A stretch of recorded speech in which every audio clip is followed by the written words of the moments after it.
S ನೋಡಿ, ಡಿಕೆಶಿ ಅವರು June 3ನೇ ತಾರೀಕಿನಂದು ಮುಖ್ಯಮಂತ್ರಿಯಾಗಿ ಪದಗ್ರಹಣವನ್ನ ಮಾಡ್ತಾರೆ. ಮುಖ್ಯಮಂತ್ರಿ ಇದೀಗ ಸದ್ಯಕ್ಕಿರುವಂತದ್ದು ಡಿಕೆಶಿ.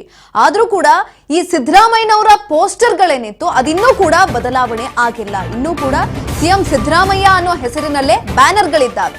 ಮುಖ್ಯಮಂತ್ರಿ ಬದಲಾದ್ರೂ ಬದಲಾಗದ ಪೋಸ್ಟರ್, ಸಿಎಂ ಸಿದ್ದರಾಮಯ್ಯ ಹೆಸರಿನಲ್ಲೇ ಇರುವ ಬ್ಯಾನರ್ಗಳು.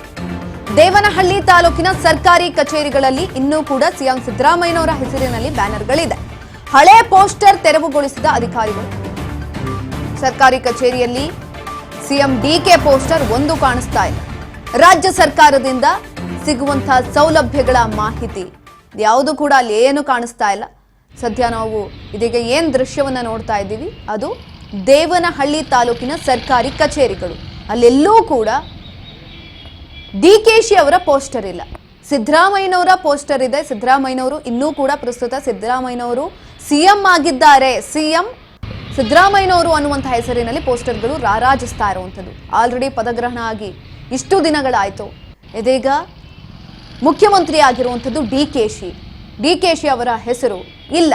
ಉಪಮುಖ್ಯಮಂತ್ರಿ ಅಂತ ಇದೆ, ಆದರೆ ಮುಖ್ಯಮಂತ್ರಿ ಅಂತ ಯಾವ ಪೋಸ್ಟರ್ಗಳು ಇಲ್ಲ. ಬದಲಾವಣೆಯನ್ನ ಮಾಡಿಲ್ಲ.